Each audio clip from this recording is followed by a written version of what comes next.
ரசூலுல்லாஹி ஸல்லல்லாஹு அலைஹி வஸல்லம் அவர்கள் உருவாக்கிய அந்த பள்ளிவாசல் என்பது எப்படி இருந்தது? மஸ்ஜித் நபவியை எடுத்து பார்த்தீங்கன்னா அங்கே நீங்கள் எல்லா நேரங்களிலேயும் ஆண்களை பார்க்கலாம். அதே போல ஒவ்வொரு தொழுகைகளிலேயும் பெண்களை பார்க்கலாம். ஒவ்வொரு தொழுகைகளிலேயும் சிறுவர்களை பார்க்கலாம். எந்த அளவுக்குனா இன்னைக்கு நம்ம பள்ளிவாசல்கள்ல சில நேரங்களில் பிள்ளைங்க தொழுக வரும் பொழுது சின்ன பசங்கன்னா அவங்கள்ட்ட சில சேட்டைகள் இருக்கத்தான் செய்யும். சேட்டை இல்லாத சின்ன பசங்க யாராவது உண்டா? பள்ளிவாசலுக்கு தொலை வந்தாலும் என்ன செய்வாங்க? நாம பெற்றோர்கள் நாம நம்ம பிள்ளைங்களை நமக்கு பக்கத்துல தான் நிறுத்தி இருப்போம். நம்ம பக்கத்துல நிறுத்தினாலும் நம்மளோட கடைசி வரை நின்று தொழுக மாட்டாங்க. அவங்களுக்கு கொஞ்சம் விவரம் தெரிகிற வரை சஃப்ல இடையில கொஞ்சம் கிராஸா போகத்தான் செய்வாங்க. திடீர்னு பள்ளிவாசலை விட்டு வெளியே போகத்தான் செய்வாங்க. அதே மாதிரி ஒரு 4-5 சிறுவர்கள் சேர்ந்துட்டாங்கன்னு வைங்க, பள்ளிவாசல்ல சில சுட்டித்தனங்கள் விளையாட்டுத்தனங்கள் இருக்கத்தான் செய்யும். இதை பார்த்தவொடனே நம்மள சில ஆட்கள் என்ன பண்ணிடுவாங்க? நீங்க பள்ளிவாசலுக்கு எதுக்கு வர்றீங்க? தொலை வர்றீங்களா? எதுக்கு வர்றீங்க? தொலை வராத எத்தனை இளைஞர்கள் இருப்பாங்க. அவங்களை நீ தொலைவான் அப்படி நம்ம பேச மாட்டோம். தொழுகாத ஆட்களை கண்டிக்க மாட்டோம்.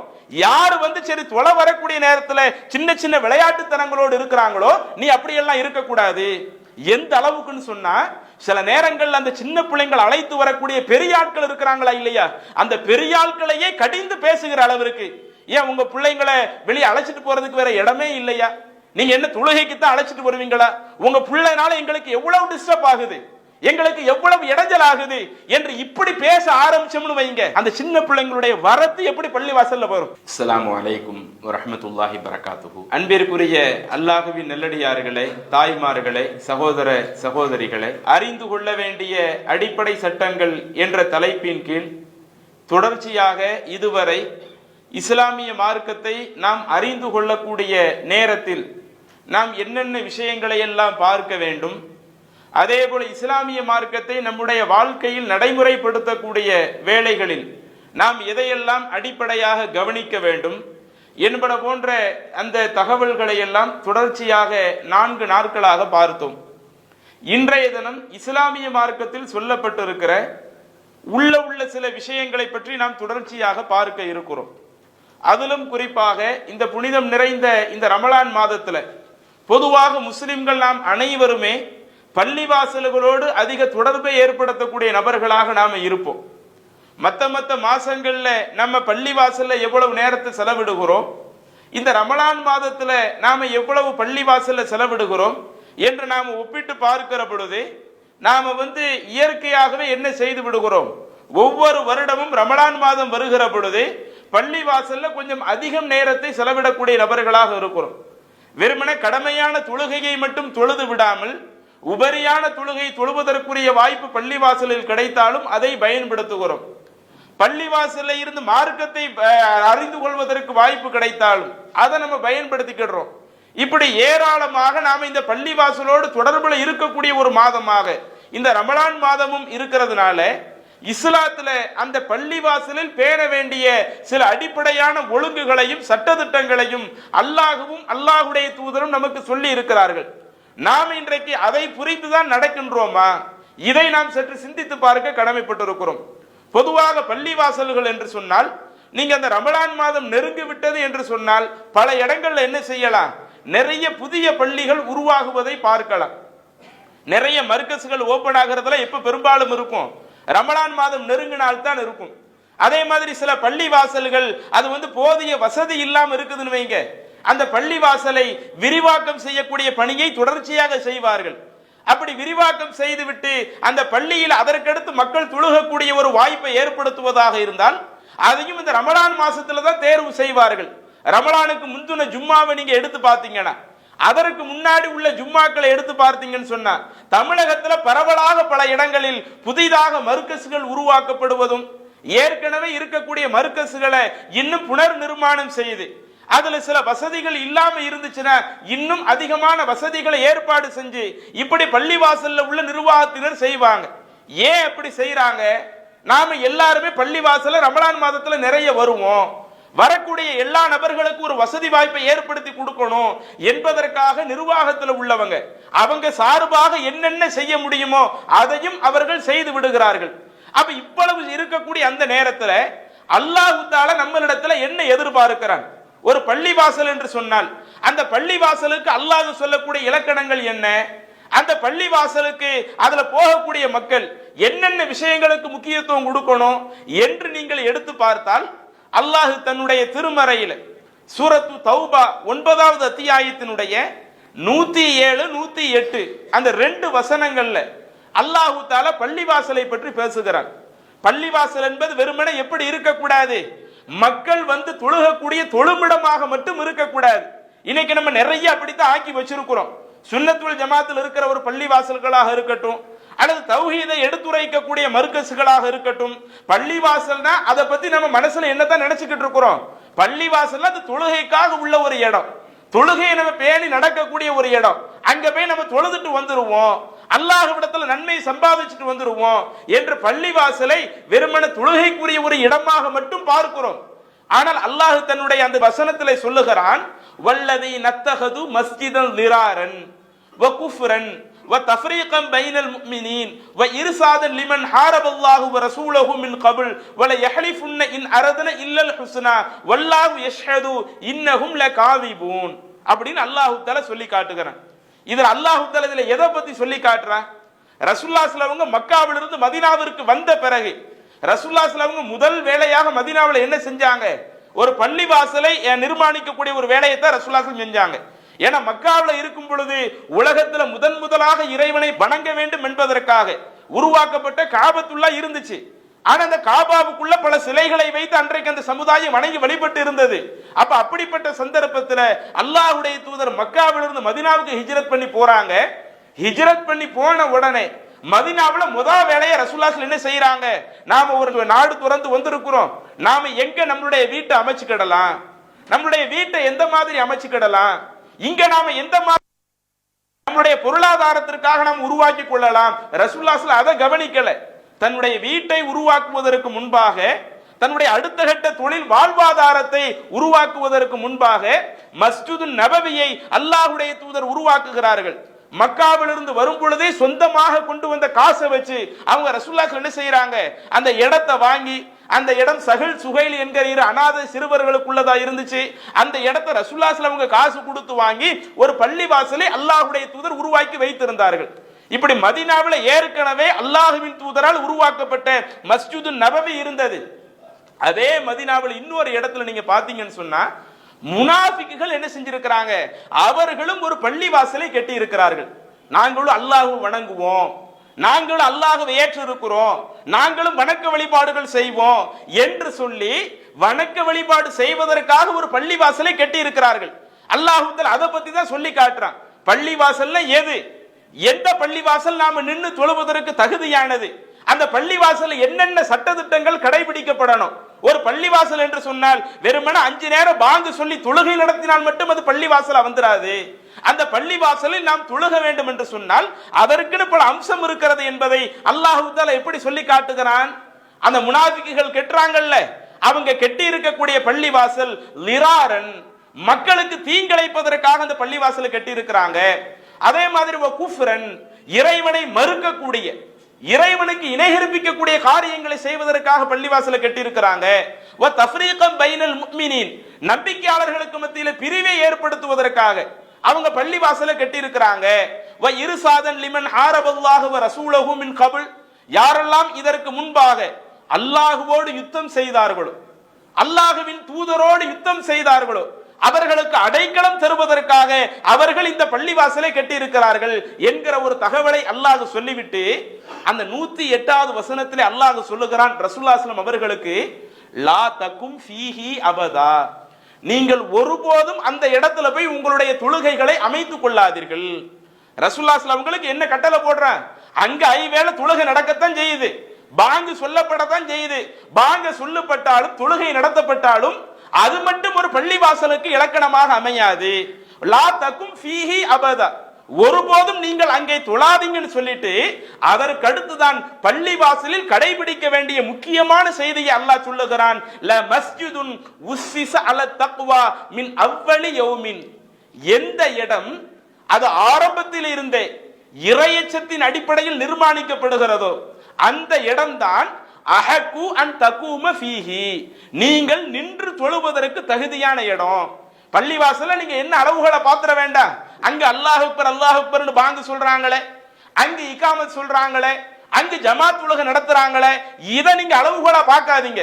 பள்ளிவாசல் என்று சொன்னால் வெறுமன ஐவேளை தொழுகை நடத்தப்படக்கூடிய இடம் மட்டுமல்ல. ஒரு இடத்தை நீங்கள் பள்ளிவாசல் என்று முடிவெடுப்பதாக இருந்தால் அங்கே நீங்கள் நின்று தொழுவதற்கு தகுதி என்ற ஒன்று இருக்கிறது என்று சொன்னால் அந்த இடம் எப்படிப்பட்ட இடமாக இருக்கணும்? ஆரம்பத்திலிருந்தே இறையச்சத்தின் அடிப்படையில் நிர்மாணிக்கப்பட்ட ஒரு இடமாக இருக்கணும். அந்த இடம்தான் நீங்கள் நின்று தொழுவதற்கு தகுதியானது என்று அல்லாஹ் சொல்லிவிட்டு ஃபீஹி ரிஜாலுன் யுஹிப்பூன ஐயத்தஹரு, அந்த இடத்துல அந்த மஸ்ஜிது நபவியில அதுல அல்லாஹ்வை விரும்பக்கூடியவர்கள் இருக்கிறாங்க, தூய்மையை விரும்பக்கூடிய ஆண்கள் எல்லாம் அங்க இருக்கிறாங்க.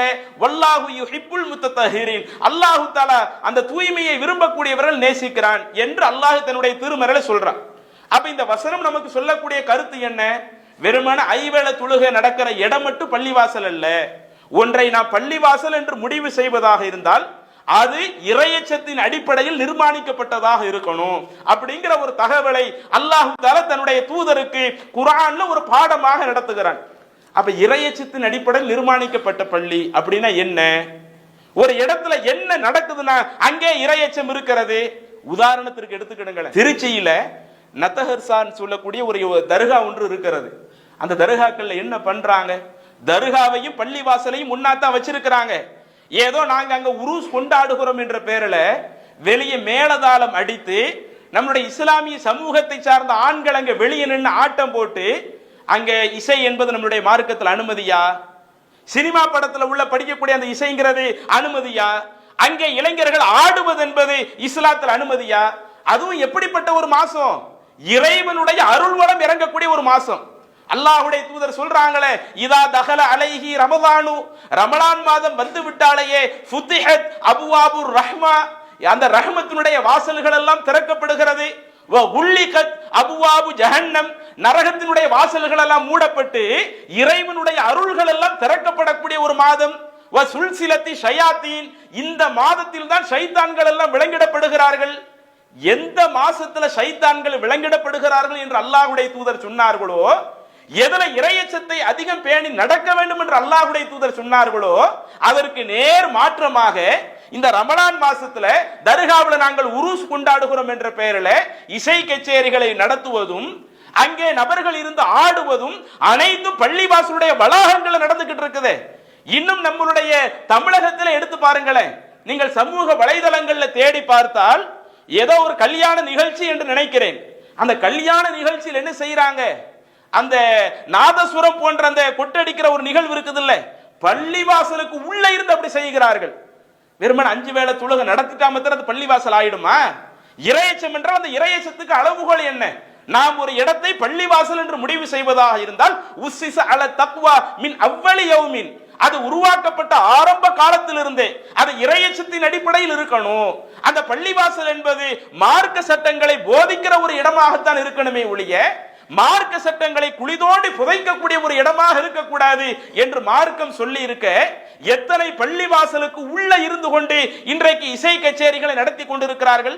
அதே போல புதுக்கோட்டை மாவட்டம் என்று நினைக்கிறேன், நம்முடைய சமூகத்தில் உள்ள ஒருவர் திருமணம் முடிக்கிறார். திருமணம் என்பது நம்முடைய மார்க்கம் அனுமதிச்ச ஒண்ணு. அந்த திருமணத்துக்காக குதிரை ஊர்வலத்துல அந்த குதிரையை டான்ஸ் ஆடுற மாதிரி வச்சு பள்ளிவாசலுடைய வாசல்ல இருந்து அந்த ஒரு காரியத்தை பண்ணுகிறார்கள். ஆனா அங்க உள்ள ஜமாத்தார்கள் சுதாகரித்துக் கொண்டு இப்படியே நாம் இந்த சமுதாயத்தை விட்டோம்னு சொன்னா இவங்க இந்த இஸ்லாத்திய நாசமாக்கிடுவாங்க, கல்யாணத்தின் பேரில் அவ்வளவு அநியாயத்தை பண்ணிக்கிட்டு இருக்கிறாங்க என்று சொல்லி யார் இப்படி பள்ளிவாசலை நாசப்படுத்தக்கூடிய ஒரு வேலை செஞ்சாங்களோ உங்க கல்யாணத்தை நடத்தி வைக்கவே மாட்டோம்னு சொல்லிட்டாங்க.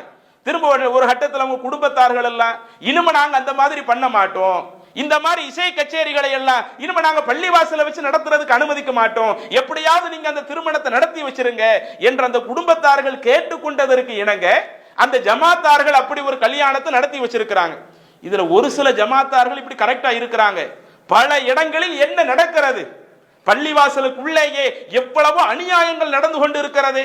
மார்க்கம் தடுத்த அட்டுழியங்களும் இன்றைக்கு விழாக்கள் என்கிற பெயரில் பள்ளிவாசல்ல நடத்திக்கிட்டு இருக்கிறாங்களே. அதே போல தர்காவையும் பள்ளிவாசலையும் ஒட்டி ஒட்டி வைத்துக் கொண்டு அந்த தர்காக்களில் ஒரு விழாக்கள் நடக்கிறது என்று சொன்னால், தர்காக்கள்ல ஒரு கந்தூரி நடக்கிறதுன்னு சொன்னா அந்த கந்தூரி என்கிற பெயரில் மார்க்கத்தில் இல்லாத அத்துணை அநியாயங்களும் அங்கே நடக்கிறது. அது எப்படி இறைவனுடைய பார்வையில பள்ளிவாசலா இருக்க முடியும்? அப்ப அல்லாஹ் நமக்கு சொல்லக்கூடிய மிக முக்கியமான ஒரு தகவல், நீங்கள் ஒன்றை பள்ளிவாசல் என்று முடிவு செய்வதாக இருந்தால் பாங்கு சொல்றதை மட்டும் அளவுகோலா பார்க்காதீங்க, தொழுகை நடத்தப்படுறதை மட்டும் அளவுகோலா பார்க்காதீங்க. அங்கே நடத்தப்படக்கூடிய அத்துணை நிகழ்வுகளும் அது இறையச்சத்தின் அடிப்படையில் இருக்கிறதா? அப்படி இறையச்சத்தின் அடிப்படையில் இருந்தால்தான் நீங்கள் அது நின்று தொழுவதற்கு அனுமதிக்கப்பட்ட ஒரு இடமாக இருக்கிறது என்பதை அல்லாஹ் தன்னுடைய திருமறையில் சொல்லுகிறானே. அப்ப அந்த இறையச்சத்தை நாம் எப்படி தெரிந்து கொள்வது? ரசூலுல்லாஹி ஸல்லல்லாஹு அலைஹி வஸல்லம் காலத்துல எதையெல்லாம் அல்லாஹ்வுடைய தூதர் மஸ்ஜித் நபவியில் அனுமதித்தார்களோ அது இறையச்சத்தினுடைய வெளிப்பாடு. பள்ளிவாசல்ல எதையெல்லாம் செய்யக்கூடாது என்று அல்லாஹ்வுடைய தூதர் தடுத்தார்களோ அது இறையச்சத்தினுடைய வெளிப்பாடு. பள்ளிவாசல பல நல்ல காரியங்களை நடத்தி காட்டினாங்களே, அவ்வளவையும் நாம் செய்து கொள்ளலாம்.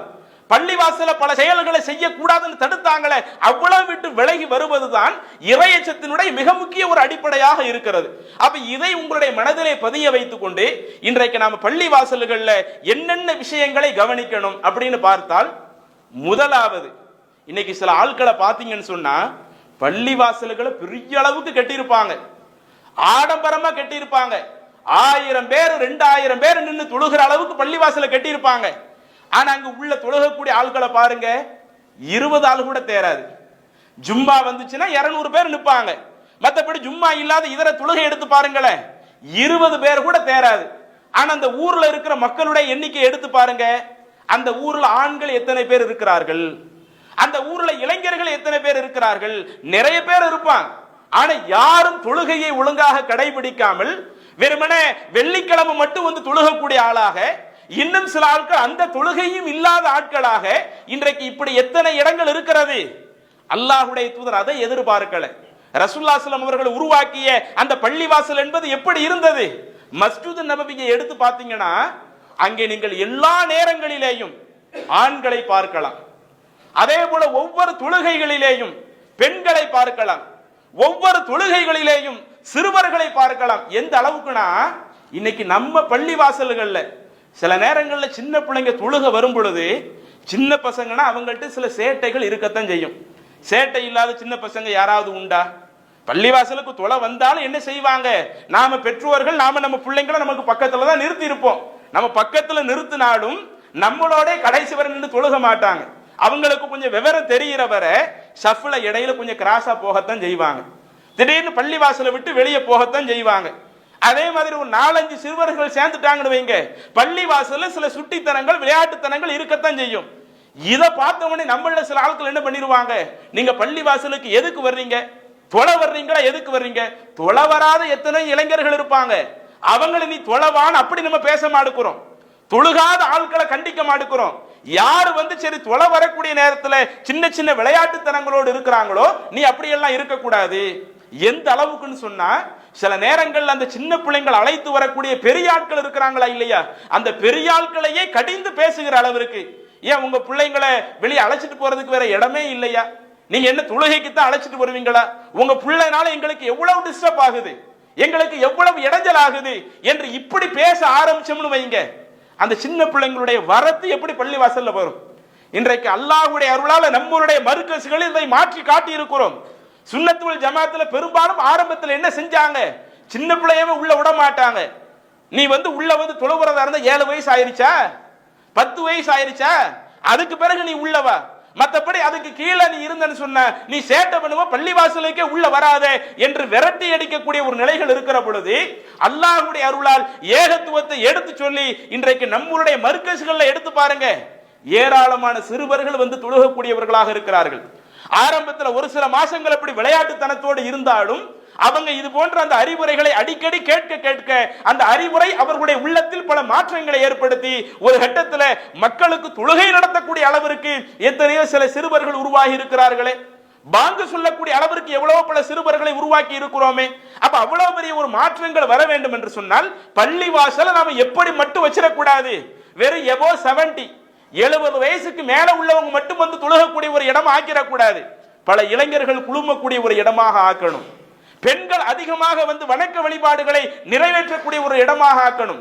குறிப்பாக சிறுவர்களை இன்னைக்கு நாம் அந்த சிறுவர்களை இப்படி வழிகாட்டாம விட்டோம்னு வைங்க, மார்க் அடிப்படையில இபாதத்தின் அடிப்படையில நீ பள்ளிவாசலுக்கு வாப்பான்னு சொல்லாம விட்டால் அதுதான் நம்மளுடைய சிறுவர்களுடைய அந்த எதிர்காலமே கேள்விக்குறியாகுவதற்கு ஒரு காரணம். ரசூலுல்லாஹி ஸல்லல்லாஹு அலைஹி வஸல்லம் எந்த மாதிரி நடந்துக்கிட்டாங்க தெரியுமா? உதாரணத்திற்கு நீங்க பார்ப்பதாக இருந்தால் சுனன் அபூதாவுத் என்ற ஹதீஸ் கிரந்தத்தில் 1109வது ஹதீஸாக பதிவு செய்யப்பட்ட நபிமொழி புரைதா என்கிற ஒரு நபித்தோழர் இந்த செய்தியை அறிவிக்கிறாங்க. என்ன சொல்றாங்க? ஹத்தபனா ரசூலுல்லாஹி ஸல்லல்லாஹு அலைஹி வஸல்லம், ஒரு முறை அல்லாஹ்வுடைய தூதர் எங்களுக்கு உரையாற்றி கொண்டிருந்தார்கள். நல்ல கவனிங்க, ரசூலுல்லாஹி ஸல்லல்லாஹு அலைஹி என்ன பண்றாங்க? மிம்பர்ல ஏறி மக்களுக்கு உரையாற்றி கொண்டிருக்கிறார்கள். அப்படி உரையாற்றுகிற பொழுது ஃபஅக்பலல் ஹஸனு வல் ஹுசைனு கமீசானி அஹ்மரானி, அல்லாஹ்வின் தூதருடைய பேரர்களான ஹசன் ரலியல்லாஹு அன்ஹு அவர்களும் ஹுசைன் ரலியல்லாஹு அன்ஹு அவர்களும் சிகப்பு நிற சட்டை அணிந்து சிகப்பு நிற ஆடை அணிந்து, அவங்க ரொம்ப சின்ன வயசுல உள்ள பிள்ளைங்க நடந்து வர்றதா இருந்தா தத்தி தத்தி நடந்து வருவாங்களா இல்லையா? அந்த மாதிரி தத்தி தத்தி அவர்கள் நடந்து வந்து கொண்டிருக்கிறார்கள். ரசூலுல்லாஹி ஸல்லல்லாஹு அலைஹி வஸல்லம் மக்களுக்கு பயான் பண்ணிக்கிட்டு இருக்கிறாங்க. பயான் பண்ணும்போது தன்னுடைய பேர பிள்ளைங்களை பார்த்த உடனேயே அந்த ஹதீஸ்ல தொடர்ச்சியாக பார்க்கிறோம், ஃபநஸல, அல்லாஹ்வுடைய தூதர் அந்த மிம்பரில் இருந்து இறங்கி ஃபஅகதஹுமா, அந்த இருவரையுமே ரசூலுல்லாஹி ஸல்லல்லாஹு அலைஹி வஸல்லம் அவர்கள் எடுத்து அரவணைத்துக் கொண்டு ஃபஸஇத பிஹிமல் மிம்பர, அந்த இரு பேர குழந்தைகளோடு அல்லாஹ்வுடைய தூதர் மிம்பரில் ஏறினார்கள். மிம்பரில் ஏறிவிட்டு சும்மா கால, பிறகு அல்லாஹ்வுடைய தூதர் சொன்னார்கள், சதகல்லாஹ், அல்லாஹ் தஆலா உண்மையை தான் சொல்லி இருக்கிறான். ஏன்னா அல்லாஹ் குர்ஆன்ல ஒரு வசனம் சொல்றான், இன்னமா அம்வாலுக்கும் வ அவுலாதுக்கும் ஃபித்னா, உங்களுடைய பொருளாதாரமும் உங்களுடைய பிள்ளைகளும் சோதனைன்னு அல்லாஹ் சொல்லி இருக்கிறான். இத ரசூலுல்லாஹி ஸல்லல்லாஹு அலைஹி வஸல்லம் சொல்லி அல்லாஹ் தஆலா உங்களுடைய பிள்ளைங்களை சோதனைன்னு சொன்னான்ல, சதகல்லாஹ், அல்லாஹ் தஆலா உண்மையை தான் சொல்லி இருக்கிறான். ஏன்னா நான் மக்களுக்கு உரை நிகழ்த்துறேன். அப்படி மக்களுக்கு உரை நிகழ்த்துகிற பொழுது ரஐது ஹாதைன், என்னுடைய இரண்டு இந்த பேர குழந்தைகளை பார்த்த உடனே ஃபலம் அஸ்பீர், என்னால பொறுமையாவே இருக்க முடியல. மக்களுக்கு சொல்ல வேண்டிய அறிவுரைகள் எனக்கு இருந்தாலும் அந்த சின்ன பிள்ளைங்களை பார்த்த உடனே அந்த பிள்ளையை தூக்குறதுக்கு எனக்கு மனம் இல்லாம பொறுமையாவே இருக்க முடியல. அதனால தான் நான் மிம்பர்ல இறங்கி விட்டு அவங்கள நான் அப்படி எடுத்திருக்கிறேன்னு சொல்லிட்டு சும்மா அகத ஃபில் குத்பா, திரும்ப அல்லாஹ்வுடைய தூதர் அந்த மக்களுக்கு என்னென்ன உரை நிகழ்த்த வேண்டுமோ அந்த செய்தியை எடுத்து சொன்னார்கள் அப்படின்னு ஹதீஸ்ல பாக்குறேங்க. இன்னைக்கு இந்த மாதிரி நம்ம இமாம் செய்யட்டுமே. நம்ம பள்ளிவாசல ஒரு அஜரத்தை போட்டு ஒரு இமாம போட்டு அவர் தொழுகைக்கு பிள்ளைய அழைச்சிட்டு வந்து அந்த புள்ள நம்ம ஒரு தொழுகை நடத்திக்கிட்டு இருக்கும் பொழுது ஏதோ ஒரு சின்ன பிள்ளைனா டிஸ்டர்ப் இருக்கத்தானே செய்யும். அந்த டிஸ்டர்ப் பண்ற மாதிரியான ஒரு காரியத்தை சொல்லி செஞ்சுட்டாங்கன்னு வைங்க, அடுத்து அந்த அஜரத்தை பார்சல் பண்ணி அனுப்பிச்சிருவாங்க. உங்களை யார் உங்க பிள்ளை இங்க கூப்பிட்டு வர சொன்னது? தொழுகைக்கு இடைஞ்சல் ஏற்படுத்திட்டீங்களா இல்லையா? அல்லது பயான் பண்ணும் பொழுது யாரோ ஒரு ஆள் பயான் பேசிக்கிட்டு இருக்கிறாரு, திடீர்னு அவங்க பிள்ளைங்க வர்றாங்க, பேர பிள்ளைங்க வர்றாங்க, வாப்பா நல்லா இருக்கியாப்பான்னு அப்படி தூக்கிட்டோம்னு வைங்க, உடனே எங்க பயானை கேட்கிறவங்களுக்கு நமக்கு இயல்புல என்ன வரும்? என்ன பிள்ளைய தூக்கி கொஞ்சிக்கிட்டு இருக்கிறாரு, பேச சொன்னா இவர் பேச வேண்டியதானே, பேச வேண்டிய டயத்துல பிள்ளை என்ன கொஞ்சிடுறது? அவ பிள்ளை பள்ளிவாசலுக்கு வர்றது இது நமக்கு மார்க்கத்தை கேட்கறதுக்கு ஒரு தடையா இருக்குது. பொதுவா மனுஷனா அப்படி நடப்போம். ஆனா அல்லாஹ்வுடைய தூதர் பள்ளிவாசல்னு வந்துட்டா அப்படி நீங்க பார்க்காதீங்க. எப்படி வெளியிடத்துல இருக்கிறப்ப திடீர்னு நாம ஒரு முக்கியமான அலுவல்ல இருந்தாலும் வேலை இருந்தாலும் நம்ம பேரப்பிள்ளை வந்தா தூக்க மாட்டோமா? இன்னும் அல்லாஹ்வுடைய தூதர் பயான் பேசுவது மட்டுமல்ல, சில நேரங்களில் தொழுகை நடத்துகிற பொழுது உமாமா என்கிற அந்த பேத்திய அல்லாஹ்வுடைய தூதர் தோள்ல தூக்கி வச்சு மக்களுக்கு தொழுகை நடத்துவாங்க. அதுல ருக்குவுக்கு போகும்போது என்ன செஞ்சிருவாங்களா, தன்னுடைய பேத்தியை கீழே இறக்கி வச்சுட்டு ருக்குவுக்கு போவாங்க, சுஜூதுக்கு போவாங்க. திரும்ப அடுத்து நிலைக்கு வருகிற பொழுது அல்லாஹ்வுடைய தூதர் தன்னுடைய பேத்தியை தோளில் தூக்கி வைத்துக் கொள்வார்கள். அப்ப இதுவெல்லாம் எதை காட்டுது? வெறுமனே இது போன்ற அந்த செய்திகளை எல்லாம் நம்முடைய மக்கள் ஆரம்ப காலத்தில் அறியாததினால் சின்ன பிள்ளை பள்ளிவாசலுக்கு வராத, தொழுகைக்கு வராத, அதையும் மீறி யாராவது ஒரு ஆள் தொழுகைக்கு அழைச்சிட்டு வந்துட்டாங்கன்னு வைங்க, சம்பந்தப்பட்ட ஆண்களை கடுமையாக சாடி பேசுறது. சில நேரங்களில் இரவு தொழுகை இன்னைக்கு சில இடங்கள்ல பார்க்க முடியும். இரவு தொழுகைக்கு ஒரு பெண் என்ன செய்வாங்க, கை குழந்தைய கொண்டு வர்றாங்கன்னு வைங்க, திடீர்னு கை குழந்தை அழுக ஆரம்பிச்சிருச்சுன்னா உடனே அடுத்தவங்களுக்கு கோபம் வர ஆரம்பிக்குது. ஏன் பிள்ளை இங்க அழுதுகிட்டு இருக்குது, நான் தொழுகிறதுக்கு அது இடைஞ்சலா இருக்குது, ஏன் உங்க பிள்ளைய நீங்க வீட்டிலே வைக்க முடியாதா? பிள்ளைய வளர்ந்த பிறகு நீங்க பள்ளிவாசலுக்கு அழைச்சிட்டு வர முடியாதா என்று இது போன்ற அந்த பிள்ளைங்க வர்றதையே அதை ஒரு இடைஞ்சலாக பார்க்கக்கூடிய ஒரு நிலை இருக்குது. ஆனால் நீங்கள் மார்க்கத்தில் எந்த ஒரு இடத்துல பார்த்தாலும், அது தொழுகையாக இருக்கட்டும், பயான் செய்கிற ஒரு நிகழ்வாக இருக்கட்டும், பள்ளிவாசல்ல உள்ள எந்த ஒரு நிகழ்வை பார்த்தாலும் அதிலே பிள்ளைகள் வருவதை ஒரு காலத்தில் மார்க்கம் தடுக்காது. இந்த அளவுக்குனா நாம் அதிகமாக கேள்விப்பட்ட நபிமொழி. சில நேரங்களில் ரசூலுல்லாஹி ஸல்லல்லாஹு அலைஹி வஸல்லம் அவர்கள் சொல்லுகிறார்கள், நான் எல்லாம் ரொம்ப அதிக நேரம் தொழுக வைக்க நினைப்பேன், அப்படி தொழுக வைக்க நினைப்புல நான் தக்பீரை கட்டி விடுவேன், பின்னாடி ஒரு குழந்தையினுடைய அழுகுரலை கேட்பேன், அந்த குழந்தையினுடைய அழுகுரலை கேட்டவுடன் நான் அதிக நேரம் தொலை வைக்க நினைச்சாலும் நான் என்னுடைய தொழுகையை சுருக்கிக் கொள்வேன். ஏன்னா அந்த பிள்ளையை அழைத்து வந்த தாயாருடைய உள்ளம் அது பதைக்க கூடாது. எதுக்கு என் பிள்ளை அழுதுன்னு தெரியலையே, எப்ப ரசூலுல்லாஹி ஸல்லல்லாஹு அலைஹி முடிப்பாங்கன்னு தெரியலையே என்று அவங்க சொல்லிடக்கூடாதுங்கிறதுக்காக சம்பந்தப்பட்ட அந்த பெண்கள் கோரிக்கை வைக்கிறதுக்கு முன்னாடியே, அல்லாஹ்வின் தூதரே நீங்க இந்த மாதிரி வருகிற பொழுது அந்த அழுகை சத்தம் கேட்டா கொஞ்சம் தொழுகை சீக்கிரம் சுருக்கிக்கிடுங்க என்று பெண்கள் கோரிக்கை வைக்கிறதுக்கு முன்னாடியே அந்த குழந்தைகளுக்காக மார்க்கத்தை அல்லாஹ்வுடைய தூதர் இந்த அளவிற்கு ஒரு சலுகையாக நமக்கு காட்டி இருக்கும் பொழுது இதை நம்மளுடைய சமுதாயம் ஒழுங்கா கடைபிடித்ததுன்னு வைங்க, அடுத்தடுத்த அந்த தலைமுறைகளை நாம் ஒரு சிறந்த ஒரு தலைமுறையாக, வணக்க வழிபாட்டிலேயும் மார்க்க சட்டங்களை உறுதியாக பேணக்கூடிய ஒரு தலைமுறையாக நம்ம கொண்டு வரலாம். என்றைக்கு நாம் இதை கையில் எடுக்காம இருக்கிறோமோ, பள்ளிவாசல்ல ஆண்கள் மட்டும்தான் வரணும் அல்லது பெண்கள் வரலாம், பெரியவங்க வாங்க, இளைஞர்கள் வாங்க, சின்ன பிள்ளைங்கன்னா நீங்க பள்ளிவாசலுக்கு வந்து சேட்டை பண்ண ஆரம்பிச்சிருவீங்க என்கிற ஒரு நிலைப்பாட்டை என்றைக்கு நாம் எடுக்க ஆரம்பிப்போமோ அவங்களுக்கு பள்ளிவாசலுடைய தொடர்பு இருக்காது, மார்க்க பயான்களுடைய தொடர்பு இருக்காது. அப்ப மார்க்க பயான்களுடைய தொடர்பு இல்லாமல் நம்மளுடைய எதிர்கால சந்ததி வளர்கிறது என்று சொன்னால் அவர்களை பண்படுத்துவது நமக்கு பெரிய ஒரு சிரமமா போயிடும். அப்ப அல்லாஹ்வுடைய தூதர் இதை நமக்கு ஒரு பெரிய ஒரு அடிப்படையாக பார்க்க சொல்லுகிறார்கள். பள்ளிவாசல் என்றால் அதுல எல்லா மக்களும் வரக்கூடிய ஒரு இடமா இருக்கணும். அதுல வந்து இவங்க தான் வரணும் இவங்க தான் வரக்கூடாதுன்னு இருக்கக்கூடாது. எல்லாரும் வரக்கூடிய இந்த ஒரு அடிப்படையை ரசூலுல்லாஹி ஸல்லல்லாஹு அலைஹி வஸல்லம் அவர்கள் சொல்லி தருகிறார்கள். அடுத்து பள்ளிவாசல் விஷயமாக இஸ்லாம் சொல்லக்கூடிய இன்னொரு மிக முக்கியமான ஒரு தகவல், சூரா அன்-நூர் 24வது அத்தியாயத்துல 36, 37 அந்த 2 வசனங்கள் அல்லாஹ் தஆலா சொல்லி காட்டுகிறான். ஃபீ புயூத்தின் அதினல்லாஹு அன் துர்ஃபஅ, சில ஆலயங்களை, இறைவனுக்காக உள்ள ஆலயங்களை அது உயர்த்தி கட்டப்பட வேண்டும் என்று அல்லாஹ் அனுமதி கொடுக்கிறான். ஆரம்பத்தில் ஒரு பள்ளிவாசல் கட்டியிருப்ப சின்ன அளவுல இருக்கும், அதை பெரிய அளவுல நாம விரிவுபடுத்துவோமா இல்லையா, அது போன்றது விரிவுபடுத்தக்கூடிய பணிக்கு அல்லாஹ் தஆலா அனுமதி கொடுக்கிறான். நீங்க வந்து தாராளமா பள்ளிவாசல் எவ்வளவு விரிவானாலும் கட்டிக்கிடுங்க. வயுதுகரு ஃபீ ஹஸ்முஹு, அப்படி விரிவுபடுத்துவது எதற்காகத்தான் இருக்கணும், இறைவன் அதிகம் அதிகம் நினைக்கப்படுவதற்காகத்தான் இருக்கணும். தன்னுடைய காசு பணத்தை காட்டுறதுக்காக நம்ம பள்ளிவாசலை கட்டக்கூடாது. அதை கூட ரசூலுல்லாஹி ஸல்லல்லாஹு அலைஹி வஸல்லம் மிக கடுமையாக கண்டிக்கிறார்கள். லா தகூமு ஸாஅ ஹத்தா யதபாஹன் நாஸு ஃபில் மஸாஜித், இந்த பள்ளிவாசல் விஷயத்துல ஒருவருக்கொருவர் பெருமை அடிக்காத வரை கியாம நாள் ஏற்படாது. கியாம நாளினுடைய அடையாளமாக பல கெட்ட விஷயத்தை ரசூலுல்லாஹி ஸல்லல்லாஹு அலைஹி வஸல்லம் அவர்கள் சொல்லுகிற பொழுது அதுல எதையும் ஒரு விஷயமா சேர்க்கிறாங்க. சில ஆட்கள் பள்ளிவாசலையே கட்டுவாங்க, எதுக்கு கட்டணுமோ அந்த நோக்கம் அங்க இருக்காது, ஒரு பெருமைக்காக கட்டுவாங்க. உங்க தெருவுல இப்படி மினாரா கம்மியா இருக்குதா, உங்களை விட பெரிய மினாரா வச்சு நாங்க பள்ளிவாசலை கட்டுவோம். உங்க பள்ளியில் 1000 பேர் தொழுவுற மாதிரி நீங்க கட்டுறீங்களா, நாங்க 2000 பேர் தொழுவுற மாதிரி கட்டுருவோம். 2000 பேர் தொழுவுற மாதிரி கட்டுறது தப்பு இல்ல, 2000 பேர் வரணும் இல்ல. 2000 பேர் வராம வெறும் 20 பேர் வந்தா அப்ப சும்மா ஒரு பேருக்காக எதுக்கு பள்ளிவாசல் கட்டி விட்டு, பெருமைக்காக எதுக்கு பள்ளிவாசல் கட்டி விட்டு, அதைத்தான் அல்லாஹ் குர்ஆனிலே கேட்கிறான். ஃபீ புயூத்தின் அதினல்லாஹு அன் துர்ஃபஅ, இறைவன் சில வழிபாட்டு தலங்கள் அது உயர்த்தி கட்டப்பட வேண்டும் என்பதற்கு அனுமதி வழங்குகிறான். வயுதுகர ஃபீ ஹஸ்முஹு, அந்த பள்ளிவாசலில் அல்லாஹ்வுடைய பெயர் அதிகம் அதிகம் நினைக்கப்பட வேண்டும் என்பதற்கும் அல்லாஹ் தஆலா அனுமதி கொடுக்கிறான். யுஸப்பிஹு லஹு ஃபீஹா பில் குதுவி வல் ஆசால், அந்த பள்ளிவாசல்கள் என்றால் காலையிலேயும் மாலையிலேயும் அங்கே அதிகமான மக்கள் அல்லாஹ்வை துதித்து கொண்டே இருக்கணும். பள்ளிவாசலுடைய நோக்கமாக அல்லாஹ் சொல்றத பாருங்க, அந்த வெறுமனே ஐவேளை தொழுகை நடக்கிறது மட்டும் அல்லாஹ் சொல்லல, காலையிலேயும் மாலையிலேயும் அதிகமான மக்கள் அந்த பள்ளிவாசலில் இருந்து கொண்டு இறைவனை துதித்து கொண்டே இருக்கணும்.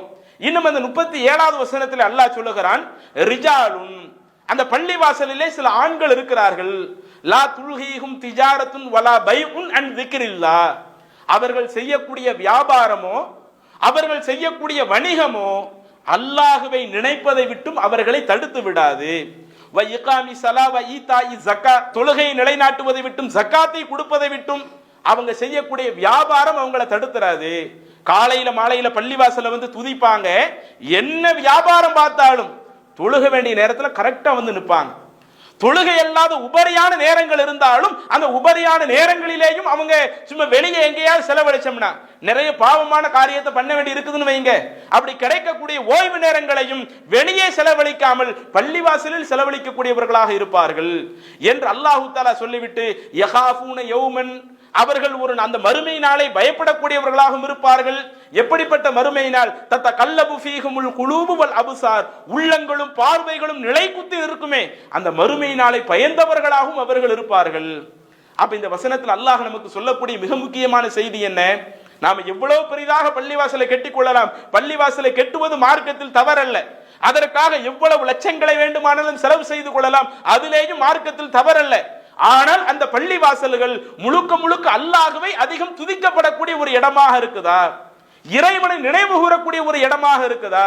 வெறுமன ஐவேளை தொழுகையையும் தாண்டி இதர நேரங்களிலேயும் பள்ளிவாசலில் இருந்து அல்லாஹ்வினுடைய மார்க்கத்தை படிப்பது, அல்லாஹ்வை அதிகம் அதிகம் நினைவு கூறுவது, இது போன்ற விஷயங்கள் இருக்குதா? இத மார்க்கம் நமக்கு ஒரு அடிப்படையிலேயே நமக்கு சொல்லி காட்டுதுங்க. இன்னும் ரசூலுல்லாஹி ஸல்லல்லாஹு அலைஹி வஸல்லம் அவர்களும் இதே கருத்தை நமக்கு ஒரு நபி மொழியிலே உணர்த்தி காட்டுகிறார்கள். நாமெல்லாம் அதிகமாக கேள்விப்பட்ட ஒரு செய்தி தான் சஹீஹ் முஸ்லிம்ல 687வது செய்தியாக பதிவு செய்யப்பட்ட ஒரு செய்தி. அனஸ் இப்னு மாலிக் ரலியல்லாஹு அன்ஹு அவங்க இந்த செய்தியை அறிவிக்கின்றார்கள். அனஸ் இப்னு மாலிக் அவங்க சொல்றாங்க, ஒரு முறை நாங்க எல்லாருமே ரசூலுல்லாஹி ஸல்லல்லாஹு அலைஹி வஸல்லம் அவங்க உட்பட நாங்க எல்லாருமே பள்ளிவாசல்ல இருந்தோம். அப்படி பள்ளிவாசல்ல இருந்த நேரத்துல இது ஜாஅ அராபியுன், ஒரு கிராமவாசி ஒருவர் வந்தார். வந்து ஃபகாம யபூலு ஃபில் மஸ்ஜித், அவர் பள்ளிவாசலிலேயே சிறுநீர் கழிக்க ஆரம்பித்து விட்டார். அன்னைக்கு அந்த ரசூலுல்லாஹி ஸல்லல்லாஹு அலைஹி வஸல்லம் பள்ளிவாசல் இன்னைக்கு இருக்கிற மாதிரி பெரிய அளவுல இருக்குமா?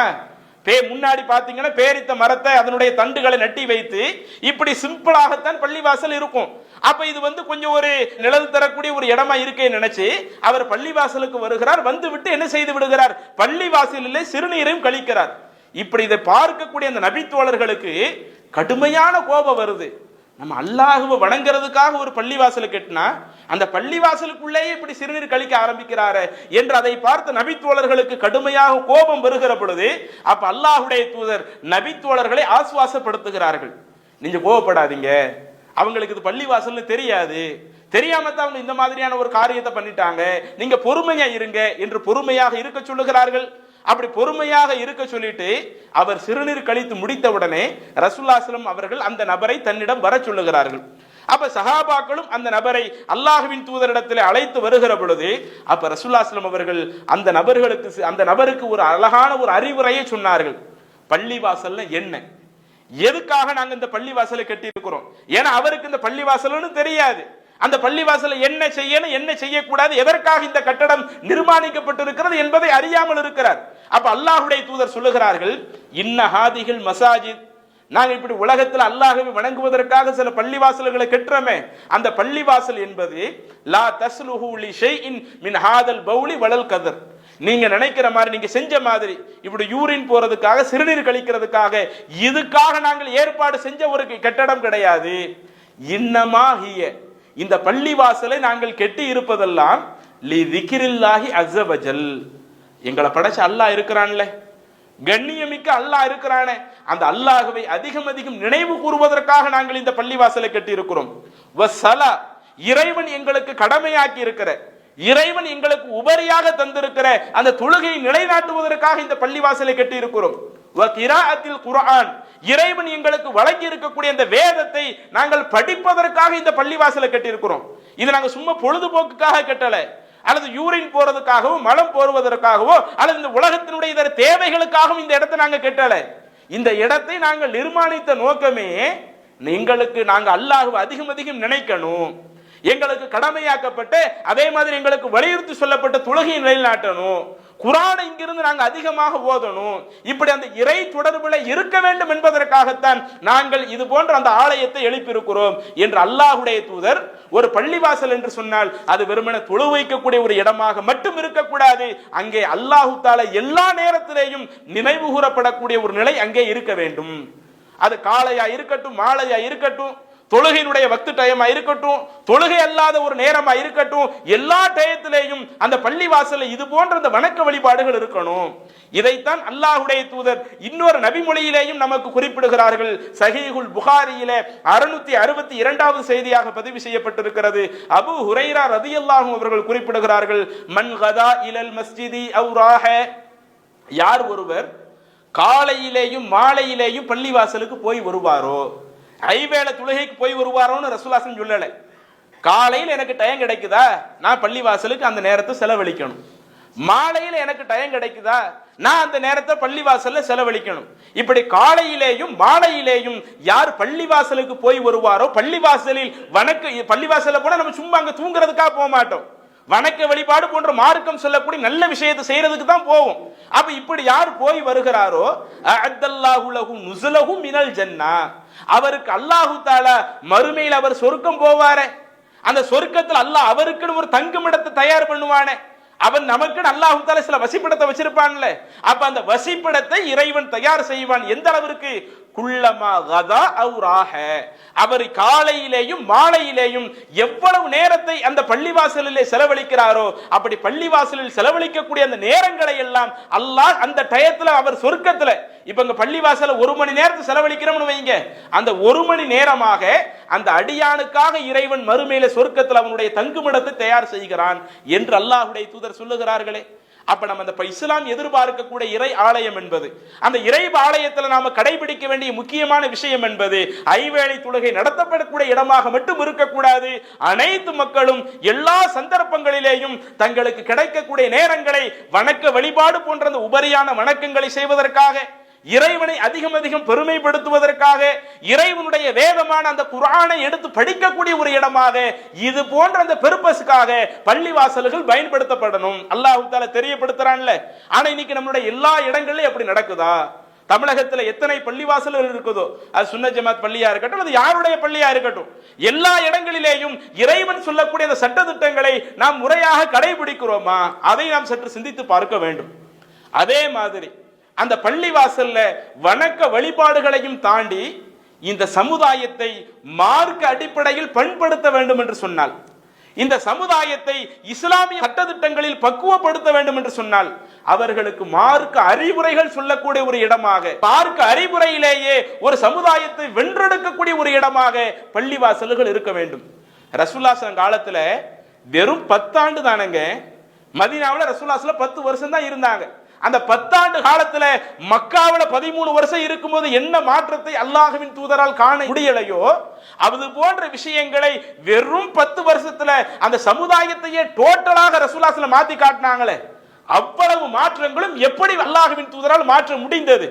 எல்லாமே ஒருவருடைய உள்ளத்துல மார்க்கத்தை கொண்டு போய் சேர்க்கிற பொறுப்பு அல்லாஹ்ட்ட தான் இருக்குது. எல்லாமே இறைவனுடைய கையில் இருந்தாலும் அந்த சமுதாயத்தை அந்த மார்க்க அடிப்படையிலே வார்த்தெடுப்பதற்கு அல்லாஹ்வுடைய தூதர் பேணிய மிக முக்கியமான ஒரு விஷயம் என்ன தெரியுமா? எப்போதெல்லாம் அந்த சமூகம் பள்ளிவாசல்ல இருப்பாங்களோ, அதில் அல்லாஹ்வின் தூதருக்கு வாய்ப்பு கிடைக்கிற பொழுது அவங்களுக்கு மார்க்கத்தை எடுத்து சொல்லக்கூடியவர்களாக இருப்பார்கள். இன்னைக்கு நம்மளுடைய பள்ளிவாசல்கள் என்ன நடந்துகிட்டு இருக்குது? பயான் என்று சொன்னாலேயே ஜும்மா பயான்கள் மட்டும்தான் நடக்கின்றன. மக்களுக்கு அறிவுரை சொல்லக்கூடிய, மார்க்க உபதேசம் சொல்லக்கூடிய ஒரு இடம் என்று ஒரு டைம்னு சொன்னாலேயே நாம எந்த டயத்தை மட்டும் தான் பயன்படுத்துறோம்? வெள்ளிக்கிழமையில இருக்கிற ஜும்மா தொழுகை மட்டும் தான் பயன்படுத்துறோம். ஜும்மா தொழுகையை தாண்டி இதர நாட்கள்ல இந்த சமுதாயத்தை பண்படுத்துவதற்காக நாம் எவ்வளவு நேரத்தை ஒதுக்குறோம்? அந்த மர்கஸ்களை நடத்தக்கூடிய நிர்வாகத்தினர்களும் பள்ளிவாசல ரன் பண்ணிக்கிட்டு இருக்கிறவங்களும் அந்த விஷயத்துல கவனம் எடுக்கிறது இல்ல. அந்த பகுதியில் உள்ள முஸ்லிம்களும் சரி, அந்த நிர்வாகத்தில் உள்ளவங்க கவனம் எடுக்காம இருந்தாலும் நீங்க இப்படியே இருந்தா நாங்க எப்படி மார்க்கத்தை படிக்கிறது? எங்களுக்கு மார்க்கத்தை படிக்கிறதுக்கு ஒரு நாள் ஒதுக்குங்க, பள்ளிவாசல்ல குறிப்பிட்ட ஒரு நாளுக்கு வர்றோம், எங்களுக்கு வாய்ப்புள்ள நாட்கள்ல நாங்க இருக்கிறோம், எங்களுக்கு மார்க்க அறிவுரையை சொல்லுங்க என்று நாமளா விரும்பி கேட்கிற அளவுக்காவது நாம இருக்கிறோமா? நாமளும் இப்ப எதையும் விரும்பி கேட்கறது இல்லை. பள்ளிவாசல ரன் பண்ணக்கூடியவங்களும் ஜும்மா பயான தாண்டி இதர விஷயங்களை செய்யறது இல்லை. அதெல்லாம் இன்னும் சில பள்ளிவாசல்கள்ல செய்யறதா இருந்தா தாலிம் கிதாப் உட்கார்ந்து படிச்சுக்கிட்டு இருப்பாங்க. ஃபஜ்ர் தொழுகை முடிச்சிட்டு சில பள்ளிவாசல் என்ன செய்வாங்க, அமல்களின் சிறப்பு என்று சொல்லி தாலிம் கிதாபை உட்கார்ந்து படிப்பார்கள். அது என்னப்பா தாலிம் கிதாபு? அமல்களின் சிறப்பு என்று சொன்னால் அது என்ன அமல்களின் சிறப்பு? அமல்களுடைய சிறப்பை அல்லாஹ் சொல்லி இருக்கணுமா இல்லையா? அல்லாஹ் சொல்லக்கூடிய குர்ஆன் வசனத்தை சொல்ல மாட்டார்கள்.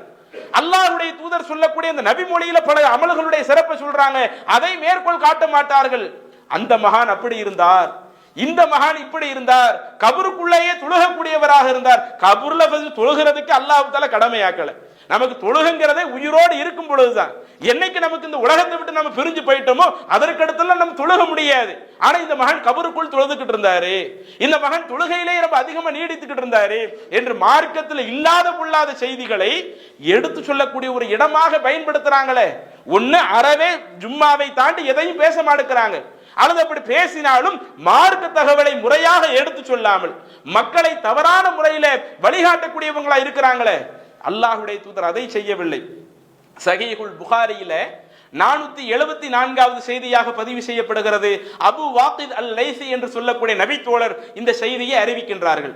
பைனமா ரசூலுல்லாஹி ஸல்லல்லாஹு அலைஹி வஸல்லம் ஃபில் மஸ்ஜித், ஒருமுறை அல்லாஹ்வுடைய தூதர் பள்ளிவாசலிலே எங்களோடு இருந்து கொண்டிருந்தார்கள்.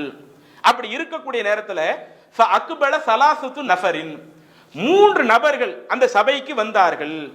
அந்த சபைக்கு வந்துட்டு ஃபஅக்பல இஸ்னானி இலா ரசூலில்லாஹி ஸல்லல்லாஹு அலைஹி வஸல்லம், அந்த 3 பேர்ல 2 ஆள் அந்த சபையில வந்து கலந்து கொள்ளக்கூடியவராக இருந்தார். வ ذهب வாஹிதுன், இன்னொரு ஆளோ அந்த சபையில உட்காராம போயிட்டாரு.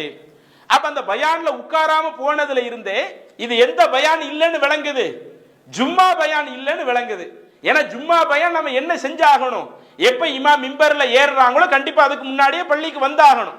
இமாம் அந்த பயான முடிக்கந்தனே கண்டிப்பா நம்ம அதுல உட்கார்ந்தாகணும். அதற்கடுத்து 2 ரக்காயத்தை கண்டிப்பா நம்ம தொழுதாகணும். அப்ப அந்த 3 நபர்கள்ல 2 பேர் வந்து உட்கார்ந்ததுல, ஒரு ஆள் உட்காராம போனதுல, இது அனைத்தையும் வச்சு பார்க்கிற பொழுது இது ஜும்மா பயான் அல்லாம இதர நேரத்துல ரசூலுல்லாஹி ஸல்லல்லாஹு அலைஹி வஸல்லம் அவர்கள் செய்த ஒரு பயானை குறிக்கிறது.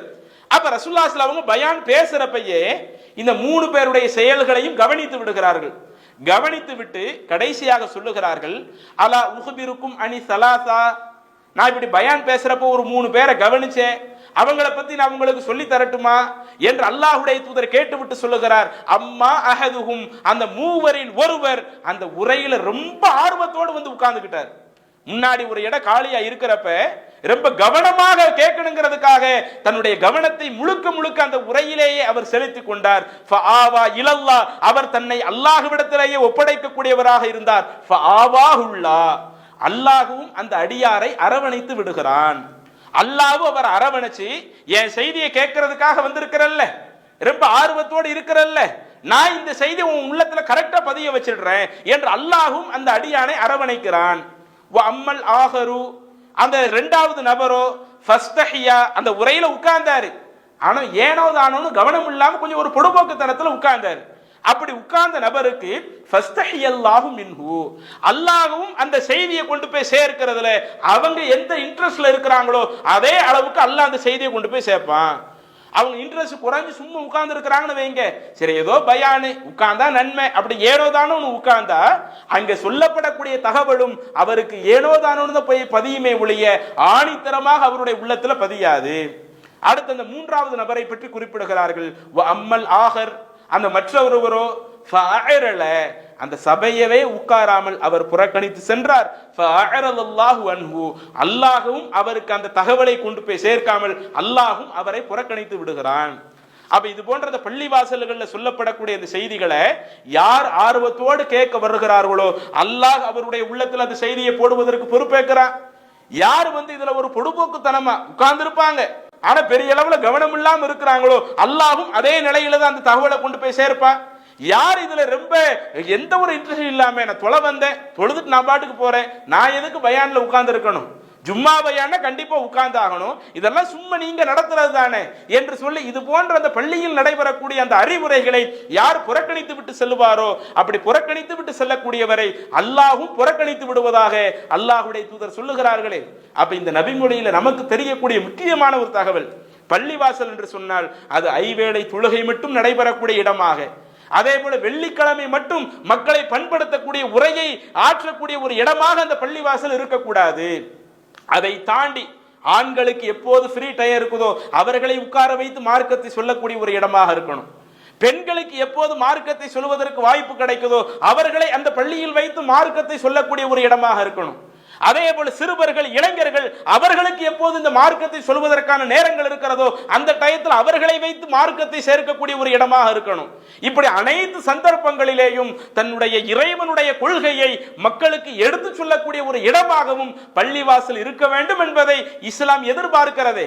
இதுவெல்லாம் அந்த இறையச்சத்தில் அடங்கும். இறையச்சத்தின் அடிப்படையில் நிர்மாணிக்கப்பட்ட பள்ளின்னு அல்லாஹ் தன்னுடைய தூதருக்கு சொல்றான்ல. ஒரு பள்ளிவாசல் என்று சொன்னால் அது தொழுகையை தாண்டி இறைவனை நினைக்கக்கூடிய செயல்களை தாண்டி இது போன்று மார்க்க அறிவுரைகளையும் கேட்கக்கூடிய ஒரு இடமாக இருக்க வேண்டும் என்கிற சட்டத்திட்டத்தையும் அல்லாஹ் சொல்லுகிறான். அப்ப இதுவெல்லாம் பள்ளிவாசல்கள்ல கரெக்டா இருக்குதா? அத மக்களும் இந்த விஷயத்துல கூடுதல் கவனம் எடுக்கணும். ஒவ்வொரு பள்ளியையும் ரன் பண்ணக்கூடிய அந்த நிர்வாகத்தினர்களும் இதுல கொஞ்சம் கூடுதல் கவனம் எடுக்கணும். சரி, அடுத்து பள்ளிவாசல்கள்ல செய்யக்கூடாத காரியங்கள் அப்படின்னா என்னென்ன அப்படின்னு எடுத்து பார்த்தா அதுலயும் நிறைய விஷயங்கள் நம்ம இருக்குதுங்க. இன்னைக்கு நாம அதுலயும் ரொம்ப பொடுபோக்குத்தனமாக நிறைய இருந்துகிட்டு இருக்கிறோம். அதுல செய்யக்கூடாத விஷயங்கள்னு பார்த்துட்டா பள்ளிவாசல்கள்ல தேவையற்ற சத்தங்களை உயர்த்துறது அதை நாம் கண்டிப்பாக தவிர்த்து கொள்ள வேண்டும். ஆனா இன்னைக்கு நம்மளால அப்படி இருக்க முடியுதா? குறிப்பா இந்த ரமலான் மாதத்துல எடுத்து பார்த்துக்கிடுங்களேன். இதுல கூட நம்மளுடைய பெண்கள் தொழுகைக்கு வர்றாங்க. பல இடங்கள்ல நீங்க பார்க்கலாம். பெண்கள் தொழுகைக்கு வர்றப்ப இமாம் 8 ரக்காயத்து இரவு தொழுகை நடத்துவாங்கல்ல, அதுல ஒரு 2 ரக்காயத்து முடிச்சுட்டு ஒரு சின்ன ஒரு கேப் ஒன்று வச்சிருப்பாங்க. எதுக்கு அந்த சின்ன கேப்பு? சரி, யாராவது துவா செய்ய நினைக்கிறாங்கன்னா துவா செஞ்சுக்கட்டும், யாராவது திக்ரு செய்ய நினைக்கிறாங்கன்னா திக்ரு செஞ்சுக்கிடட்டும். இன்னும் அந்த டயத்துல இமாமி என்ன செஞ்சுக்குவாரு, அடுத்து ஓதக்கூடிய சூறாவை ஒருக்கா ரீகால் பண்ணிக்குவாரு. அவர் அதையும் ஒருக்கா ஓதி பார்த்துக்கிட்டு அவர் தொழுகை நடத்திக்குவாரு. அப்ப இப்படி ஒரு சின்ன ஒரு கேப் கிடைச்சா அதுல அழகா துவா செய்யலாம், திக்ரு செய்யலாம். ஆனா இன்னைக்கு என்ன நடக்குது? நம்ம பெண்கள் இன்னைக்கு அந்த நேரங்கள்லயும் பேச்சு ரொம்ப கடுமையா இருக்குது. பள்ளிவாசலே தொழுகைக்கு தான் வர்றாங்க, நன்மை எதிர்பார்த்து தான் இரவு தொழுகைக்கு பள்ளிவாசலுக்கு வர்றாங்க.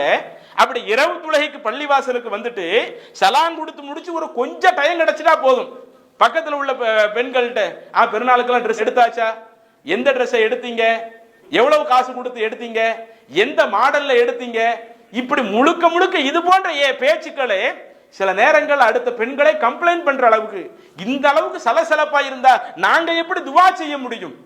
இந்த அளவுக்கு இவங்க சலசலப்போடு அடுத்தவங்களோட பேசிக்கிட்டு இருந்தா தொழுகையில மட்டும் அமைதியா இருந்துட்டு மற்ற நேரத்தில் சலசலப்போடு இருந்துக்கிடலாமா? ஒரு கூச்சல் போடக்கூடிய நபர்களாக நாம் இருந்துக்கிடலாமா? இவங்க இப்படி செய்யறது எங்களுக்கு இபாதத்தை செய்ய முடியறது இல்ல. இன்னும் சில இடங்கள்ல பயான் பேசுகிற பொழுது இந்த மாதிரியான காரியம் நடந்துகிட்டு இருக்குதான். பயான் இப்படி ஒவ்வொரு இரவு தொழுகை முடிச்சு கொஞ்சம் டைம் ஒதுக்கி இருப்போம்ல, அப்படி ஒதுக்கக்கூடிய நேரத்துல நாம என்ன செய்வோம், எப்படியாவது பல தகவலை மக்களுக்கு சொல்லணுங்கிறதுக்காக கத்தி பேசிக்கிட்டு இருப்போம்.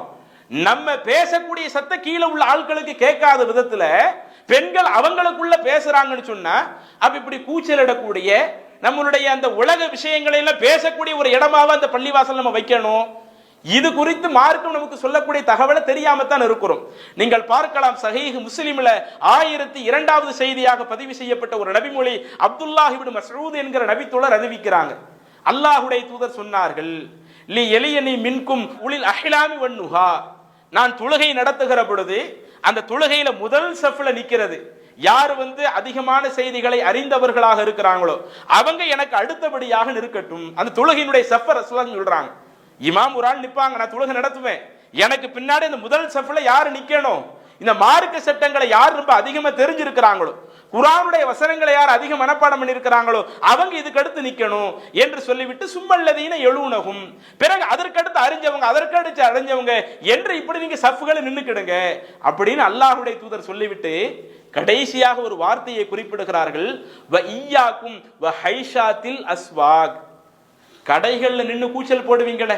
இன்னைக்கு மார்க்கெட்ல எல்லாம் பாருங்களேன், ஒரு பக்கம் அங்க காய்கறிக்காரன் கத்திக்கிட்டு இருப்பான், தக்காளி 20 தக்காளி 20 கத்தரிக்காய் 10, அவன் ஒரு பக்கம் கத்துவான். நம்ம ஆட்கள் இவங்க ஒரு பக்கம் கத்திக்கிட்டு இருப்பாங்க. மார்க்கெட்டுன்னு போனாலேயே, கடை வீதின்னு போனாலேயே அங்க எப்படி தேவையற்ற அந்த கூச்சல்கள் வந்துகிட்டு இருக்குதோ, ஒரே சத்தமா கடந்துகிட்டு இருக்கும். இது போன்ற அந்த கடை வீதிகள்ல கூச்சல் இடுவீங்களே, கடை வீதிகள்ல சத்தம் போட்டுக்கிட்டு இருப்பீங்களே, இந்த மாதிரி நீங்கள் பள்ளிவாசல்ல நீங்கள் செய்வதை விட்டும் வையாக்கும் வஹைஷாத்தில் அஸ்வாக், கடை வீதிகளில் கூச்சலிடுவதை போல பள்ளியில் இருந்து கூச்சலிடுவதை நான் உங்களுக்கு எச்சரிக்கிறேன். அப்ப எந்த அளவுக்கு ரசூலுல்லாஹ் சொல்றாங்க, பள்ளிவாசல்னா நாம தொழுதாலும் சரி, தொழுது முடிச்சு சும்மா உட்கார்ந்தாலும் சரி, அந்த சந்தர்ப்பத்தில் நாம் என்ன செய்யக்கூடாது, தேவையற்ற விஷயங்களை பேசி சிரிச்சு. இன்னைக்கு சில ஆட்கள் சலாம் கொடுத்து முடிச்சுட்டாலேயே ஆண்களும் பக்கத்தில் உள்ள அப்பதான் நாம் என்ன செய்வோம், அவங்களுடைய வியாபாரத்தை பத்தி கேட்டுக்கிட்டு இருக்கிறோம். அதே இது இப்ப இந்த பெருநாள்லாம் வருதுன்னு வைங்க, எப்ப நீங்க ஊருக்கு போறீங்க, எங்க நீங்க டிக்கெட் போட்டீங்க, ஏன் ஊருக்கு போறதை கேட்கறதுக்கு வேற இடமே இல்லையா? அவங்க டிக்கெட் போட்டதை கேட்கறதுக்கு வேற சபையே இல்லையா? எல்லாம் பள்ளிவாசல உட்கார்ந்து இப்படி பேசிக்கிட்டு இருக்கிறோமே, இந்த மாதிரி செய்வதை நாம் தவிர்த்துக் கொள்ள வேண்டும். இன்னும் அல்லாஹ்வுடைய தூதர் சொன்ன ஒரு நபிமொழி சுனன் அபூதாவுத் என்கிற ஹதீஸ் கிரந்தத்தில் 1334வது செய்தியாக பதிவு செய்யப்படுகிறது. அபூ சயீத் அல் குத்ரி ரலியல்லாஹு அன்ஹு அவங்க இந்த ஹதீஸை அறிவிக்கிறாங்க. இஅ்தகஃப ரசூலுல்லாஹி ஸல்லல்லாஹு அலைஹி வஸல்லம் ஃபில் மஸ்ஜித்.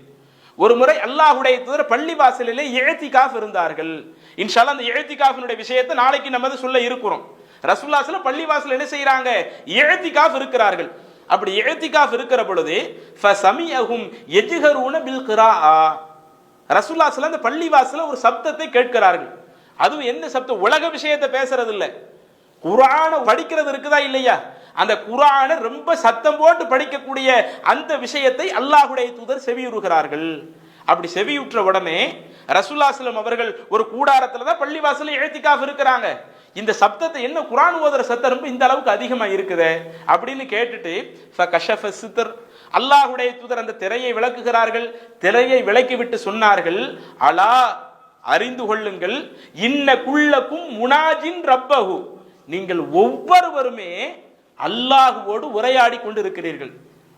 யாரோ சில ஆட்கள் குர்ஆனை சத்தம் போட்டு ஓதுறாங்க. ரசூலுல்லாஹி ஸல்லல்லாஹு அலைஹி சொல்றாங்க, நீங்க சத்தம் போட்டு ஓதுறது ஏதோ நீங்க மட்டும் அல்லாஹ்வோடு தொடர்புல இருக்கிறத நினைக்காதீங்க. இன்ன குல்லக்கும் முனாஜின் ரப்பா, உங்களில் ஒவ்வொருவருமே அல்லாஹ்வோடு தொடர்பில் இருந்து கொண்டே இருக்கிறீர்கள். ஃபலா யுதியன்ன பஅதுக்கும் பஅதா, அப்படி இருக்கிறப்ப நீங்க அடுத்தவங்களுக்கு எந்த ஒரு தொல்லையும் கொடுத்துறாதீங்க. நீங்க சத்தம் போட்டு குர்ஆனை ஓதும் போது இன்னொருவர் திக்ர் செய்ய நினைப்பார். அவர் திக்ர் செய்வதற்கு நீங்க சத்தம் போட்டு குர்ஆன் ஓதுறது இடைஞ்சலாக இருக்கும். இன்னொருவர் ரொம்ப சப்தமா குர்ஆன் ஓதுறப்ப ஒரு ஆள் துஆ செய்ய நினைப்பார். துஆவுல தன்னுடைய அனைத்து தேவைகளையும் அல்லாஹ்விடத்துல உளமாற கேட்க நினைப்பார். நீங்க போடக்கூடிய சில சப்தங்கள் அவங்க கெட்ட விஷயத்தை எதையுமே பேசல, குர்ஆனை தான் ஓதுறாங்க. அந்த குர்ஆனை நீங்க சப்தமிட்டு ஓதுனாலும் இது அடுத்தவங்களுக்கு டிஸ்டர்ப் ஆகுமா இல்லையா? அவங்களும் தங்களுடைய இறைவனோடு உரையாடணுமா இல்லையா? அப்ப அவர்களும் தங்களுடைய இறைவனோடு உரையாடக்கூடிய அந்த சந்தர்ப்பம் எப்ப வாய்க்கும்? நீங்க உங்களுடைய சப்தத்தை உயர்த்தாதீங்க.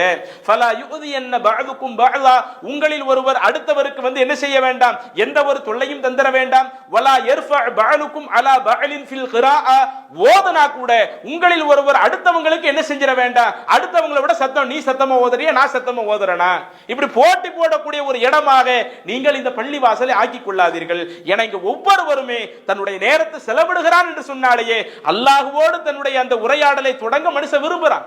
அந்த விருப்பத்திற்கு மாற்றமாக அதற்கு நீங்க இடைஞ்சல் தர்ற மாதிரி அமைச்சுக்காதீங்க. அப்ப சப்தம் போட்டு குர்ஆனையே ஓதக்கூடாது என்று சொன்னால், இன்னும் அந்த நபிமொழியில கூடுதலாக அவுஃபிஸ்ஸலா அல்லது தொழுகையா இருந்தாலும் அதிலேயே நம்ம கத்தி இந்த மாதிரி எதுவும் செய்யாதீங்க என்று அல்லாஹ்வுடைய தூதர் சொல்லுகிறார்கள் என்று சொன்னால், அப்ப அந்த பள்ளிவாசல்கள் என்பது எந்த அளவிற்கு அமைதியாக இருக்க வேண்டிய ஒரு இடமாக இருக்கணும், அடுத்தவங்களுக்கு டிஸ்டர்ப் இல்லாத ஒரு இடமாக இருக்கணும். இன்னைக்கு சில நேரங்கள்ல ரெண்டாவது ஜமாத் யாரேனும் தொலை வந்துட்டா கூட நாம உட்கார்ந்து பேசிக்கிட்டு இருக்கிறது ரெண்டாவது ஜமாத்துல தொழுகக்கூடியவங்களுக்கு ஒரு நெருக்கடியா இருக்குதா இல்லையா? அவங்க சில சிரமங்களை உணர்றாங்களா இல்லையா? அப்ப இப்படித்தான் நம்ம பள்ளிவாசல் நடந்து கொள்ள வேண்டுமா? அப்ப அல்லாஹ்வுடைய தூதர் எதை நடந்துக்குன்னு சொல்றாங்களோ அது நமக்கு தெரியாம இருக்குது. ஒரு முறை உமர் ரலியல்லாஹு அன்ஹு காலத்தில் இப்படி ஒண்ணு நடக்குது. கடுமையாக உங்களுக்கு கோபப்பட்டு உமர் ரலியல்லாஹு அன்ஹு சில விஷயத்தை நடந்து கொள்கிறார்கள். சஹீஹுல் புகாரியில 470வது செய்தியாக பதிவு செய்யப்பட்ட ஒரு செய்தி, சாயிப் பின் யஸீத் என்ற ஒரு நபர் உமர் ரலியல்லாஹு அவர்களுடைய ஆட்சி காலத்தில் ரசூலுல்லாஹி ஸல்லல்லாஹு அலைஹி வஸல்லம் மரணம் அடைந்த பிறகு நடந்த ஒரு சம்பவம். உமர் அவர்கள் இருக்கக்கூடிய அந்த நேரத்தில் சாயிப் பின் யஸீத் என்கிற ஒரு தாபி சொல்றாரு, குன்து காயிமன் ஃபில் மஸ்ஜித், நான் ஒரு முறை பள்ளிவாசல் நின்னுக்கிட்டு இருந்தேன். அப்படி பள்ளிவாசல் நின்னுக்கிட்டு இருந்தப்ப அப்ப நான் ஒரு நபரை பார்த்தேன். அப்படி ஒரு நபர் அப்ப உமர் ரலியல்லாஹு அவர்களும் இருந்தாங்க. அப்படி உமர் ரலியல்லாஹு அவர்கள் இருக்கக்கூடிய ஒரு நேரத்தில் 2 நபர்கள் புதுசா பள்ளிவாசலுக்கு உள்ள வந்தாங்க. புதுசா உள்ள வந்த உடனே உமர் ரலியல்லாஹு அவர்கள் அவங்களுடைய சில செயல்கள் அங்க பள்ளிவாசல்ல நடந்துகிட்டு இருக்குது. இதையெல்லாம் கவனித்து விட்டு உமர் ரலியல்லாஹு அவர்கள் கேட்கிறார்கள், மன் அன்துமா, நீங்க 2 பேருமே புதுசா இருக்குது, நீங்க 2 பேரும் யாரு? அவ் மின் ஐன அன்துமா, அல்லது நீங்க எங்க இருந்து இங்க வந்திருக்கிறீங்க அப்படின்னு உமர் அவங்க கேட்கிறாங்க. அப்ப அந்த 2 நபர்களும் சொல்லுகிறார்கள், மின் அகலி தாயிஃப், நாங்க தாயிஃப் வாசிகள்.